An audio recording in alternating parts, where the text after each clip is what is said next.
전할 말씀의 제목은 감사의 능력 그리고 인내의 축복이란 제목 가지고 하나님의 말씀을 선포하도록 하겠습니다.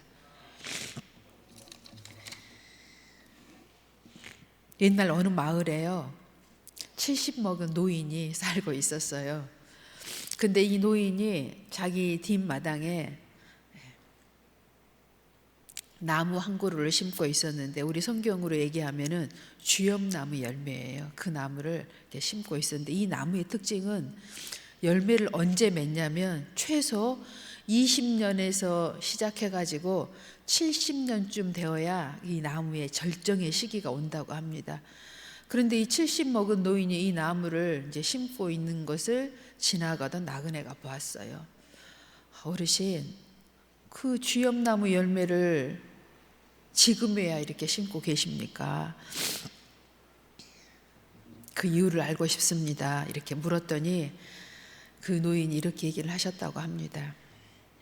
저희 할아버지께서 내가 태어나기도 전에 우리 집 뒷마당에 주엽나무 열매를 심어 놓았지요.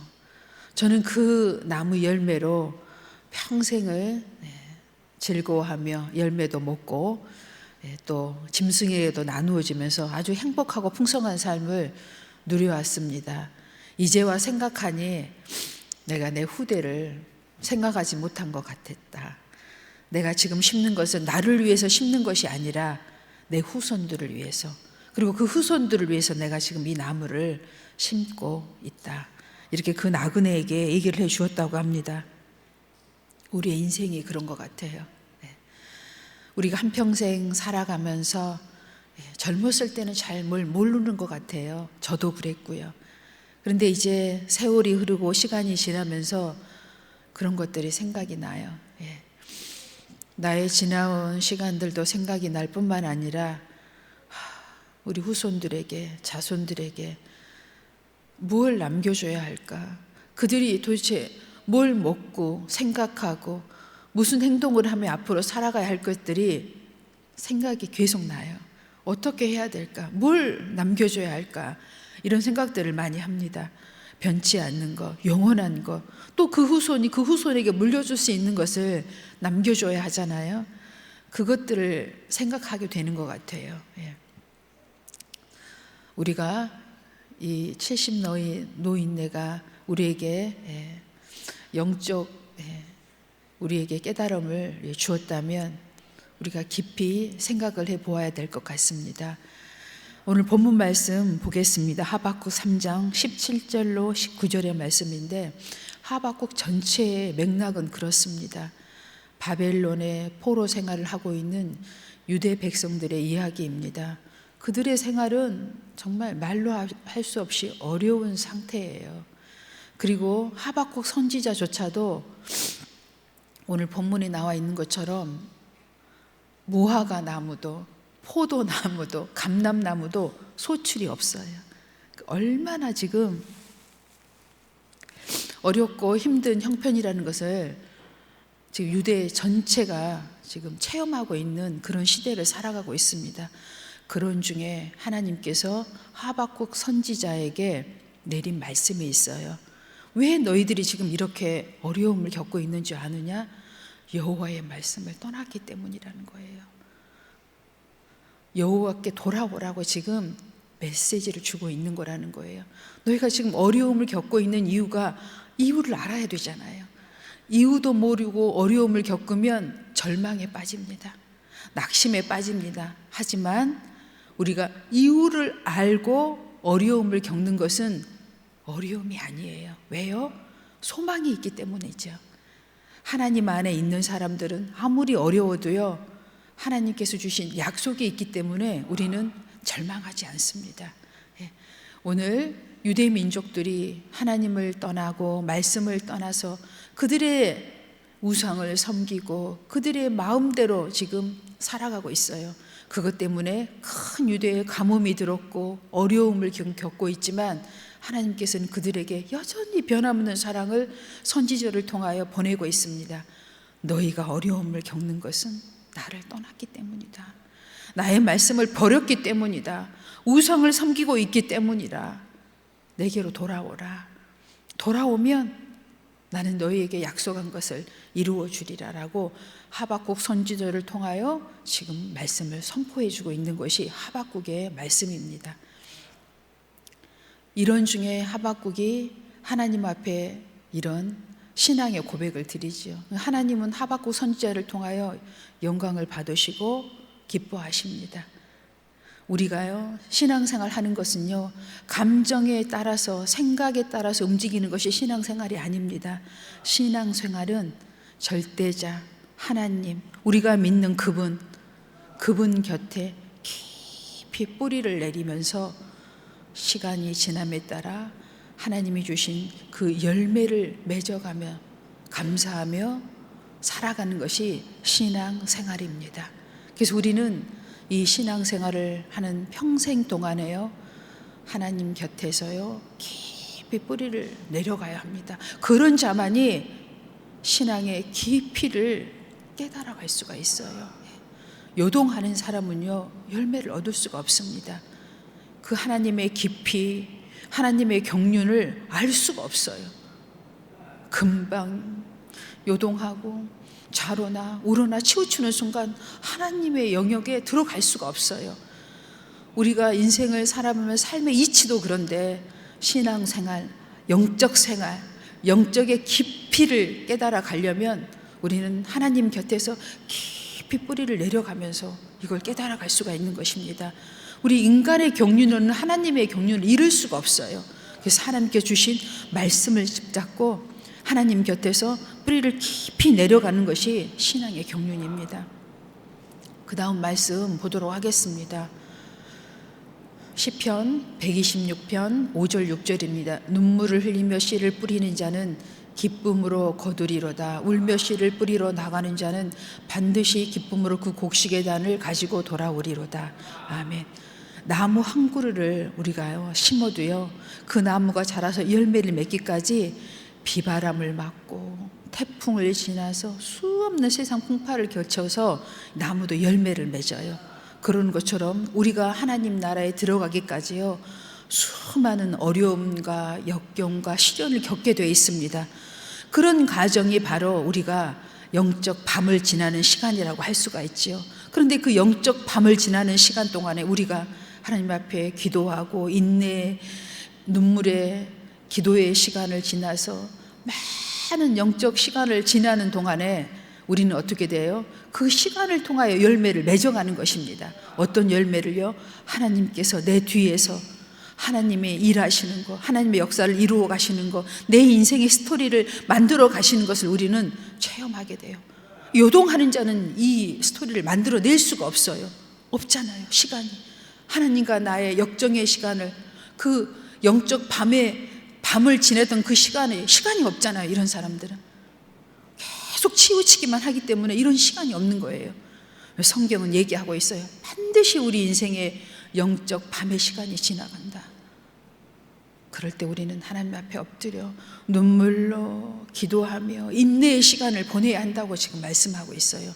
그 시간이 지나고서야 하나님의 경륜, 하나님이 내 뒤에서 어떻게 일하셨는지, 우리들을 위해서, 이 나라 이 민족을 위하여, 인류를 위해서 어떻게 일하셨는지 우리는 비로소 깨달을 수 있다는 것입니다. 그 다음 말씀 보겠습니다. 골로새서 2장 7절입니다. 그 안에서 뿌리를 박으며 세움을 받아 교훈을 받은 대로 믿음에 굳게 서서 감사함을 넘치게 하라. 아멘. 뿌리를 내린 자만이 그 깊이를, 하나님의 깊이를 체험할 수 있게 됩니다. 또한 감사함은요 우리의 영적 생활의 통로의 문입니다. 열쇠입니다. 이건 우리가 삶 가운데 매일매일 진행하면서 체험해야 할 우리의 신앙의 순서입니다. 감사는요 여러분, 한번 오늘 하루부터 늘 우리가 이런 얘기를 목회자들이 많이 해요. 잠자기 전에 내가 하루에 하나님께 감사할 일이 있었는지 한번 감사로 한번 세워보고 잠을 들어봐라. 헤아릴 수 없는 감사가 우리 안에 있어요. 우린 잊어버리죠. 또 잊어버리고 또 잊어버리고 24시간이 또 지나가는 거예요. 잠들기 전 감사한 것을 세어보고 정말 고백을 하고 잠을 한번 들어보세요. 그 다음날 어떤 일이 일어나는지, 우리가 세워온 수보다, 가지수보다 훨씬 많은 감사들이 그 다음에, 그 해, 그 다음에 일어난다는 것입니다. 이건 우리가 정말 공부해야 돼요. 숙제해야 돼요. 잠들기 전에, 또 하루를 시작하기 전에 감사해야 할 것들을 미리 감사할 때 하나님이 주신 그 은혜가 얼마나 큰지 우리가 세워보아야 합니다. 입술로 고백해 보아야 합니다. 그 다음 말씀 보겠습니다. 시편 50편 23절입니다. 감사로 제사를 드리는 자가 나를 영화롭게 하나니 그의 행위를 옳게 하는 자에게 내가 하나님의 구원을 보이리라. 아멘. 어느 마을에 랍비가 있었어요. 근데 이 랍비가 여행을 하는 도중에 밤이 깊어서 이제 쉴 곳을 찾았어요. 마치 불빛을 따라 그 쉴 곳을 찾아갔습니다. 그런데 그 마을에서 아무도 자기를 영접해 주질 않는 거예요.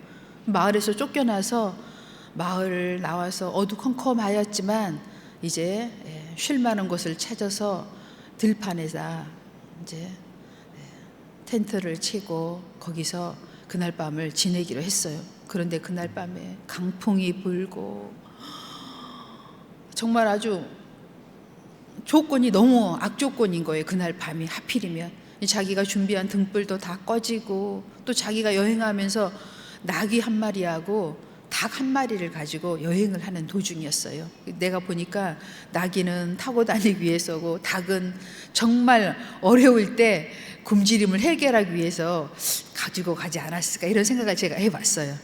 그런데 그날 밤에 강풍이 불고 등불이 꺼지니까 들짐승들이 와가지고 나귀를 데리고 가고 물어뜯어 죽이고, 또 닭도 물어뜯어서 죽여가지고 아무것도 자기는 그날 이제 남은 게 없는 거예요. 강풍은 계속 몰아치고 하는 수 없이 마을로 다시 내려갔어요. 마을로 내려갔는데 자기는 그제서야 깜짝 놀란 겁니다. 마을이 불에 타고 도둑이, 강도들이 들어가지고 귀한 물건들은 다 빼앗아가고 사람들도 끌고 가고 마을이 아주 황폐하게 된 거예요. 그날 밤에. 그제서야 그 랍비는 깨닫게 됩니다.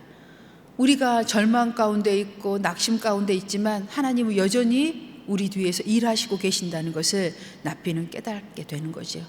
우리의 삶이 이렇다는 거예요. 우리의 삶이 누구에 의해서, 영적 어둠의 세력에 의해서 유린당하고 도둑질당하고 절망에 빠질 수 있다는 거예요. 그럴지라도 우리 뒤에서 여전히 일하시는 하나님을 바라볼 수 있어야 돼요. 이것이 바로 영적 눈을 가진 자의 모습입니다. 우리가 어쩔 때 또 낙심하고 절망합니까? 문제보다 하나님을 작게 볼 때지요. 또 반대로 얘기하면 문제가 하나님보다 커 보일 때 그래요. 우린 이럴 때 우리의 시각을 바꿔야 합니다. 문제를 해결할 수 있는 하나님을 바라봐야 돼요. 능력의 십자가를 바라봐야 됩니다. 그는 죽었지만 살아나셨습니다. 이게 바로 능력의 십자가예요. 문제 앞에 쫄면 안 돼요. 환경 앞에 쫄아서는 안 됩니다. 겁먹어서는 안 돼요. 이 문제를 능히 다스리는 하나님을 바라볼 수 있어야 돼요. 우리는 그럴 때 어때요? 마음의 절망에서, 두려움에서 구원을 받는 것입니다. 그 다음 말씀 보겠습니다. 시편 100편 4절입니다. 감사함으로 그의 문에 들어가며 찬송함으로 그의 궁정에 들어가서 그에게 감사하며 그의 이름을 송축할지어다. 아멘. 원망 불평하면 아무것도 이루지 못합니다. 원망하고 불평해도 우리 인간의 눈으로 봐도 어때요? 그런 사람들하고 같이 함께하고 싶지 않잖아요. 아우 지겨워. 저 사람하고 같이 있고 싶지 않아. 제가 엊그제 모임이 하나 있었거든요.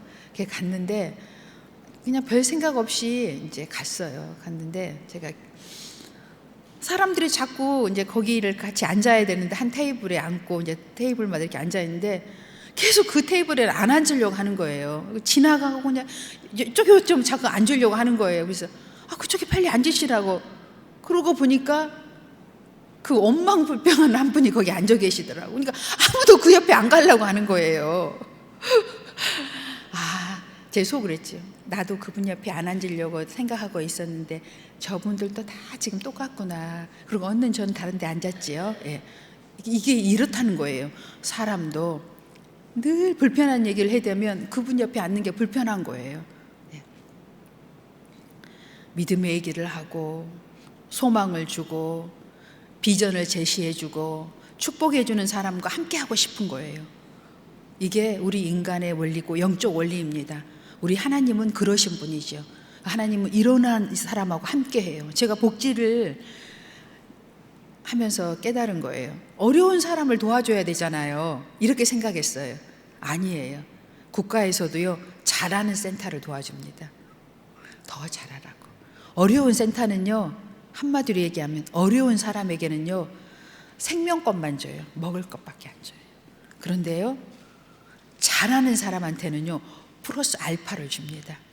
맨 처음에는 제가 왜 그러지? 어려운 사람을 도와줘야지. 어려운 사람에게 어려운데 더 도와줘야지. 아니에요. 기업에서도 마찬가지고 국가에서도 마찬가지예요. 잘하는데 훌륭하게 이끌어가는 데를 계속 지원해 줍니다. 이게 뭐예요? 하나님의 원리예요. 하나님도 어떻게 해요? 충성하는 자에게 하나님이 30배, 60배, 100배. 원망불평해도 어때요? 죽이진 않으십니다. 먹이십니다. 먹을 것만 주세요. 여러분 이 원리를 꼭 기억하세요. 하나님께 충성하는 여러분 되세요. 그래야 하나님이 30배, 60배, 100배로 주십니다. 여러분 이런 원리를 얘기하니까 정말 어려운 사람은 왜 계속 어렵고 잘 되는 사람은 왜 잘 되는지 좀 알겠죠. 네. 충성하고 더 열심히 하는 사람은 더 잘 돼요. 그래서 돕는 자들이 더 많아요. 후원자들이 더 많아요.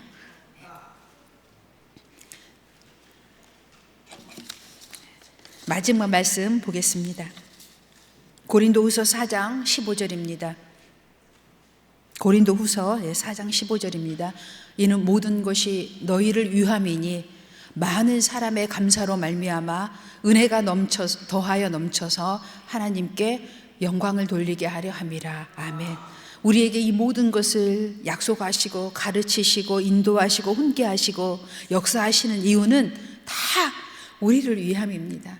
하나님은 말씀으로 천지 만물을 창조하신 분이십니다. 그분에게는 부족한 것이 없으십니다. 부족해서 우리를 부르신 것이 아니십니다. 그분은 성경에 기록되어 있어요. 돌들로도 나를 찬양하게 할 수 있다. 다 우리를 위함이십니다. 택함 받고 부르신 우리들을 위하여 주신 약속의 언약의 말씀드립니다. 이 말씀을 여러분 마음에 새기고 지키시고 행하셔서 약속의 말씀을 이루시는 축복된 여러분들 되시기 바랍니다.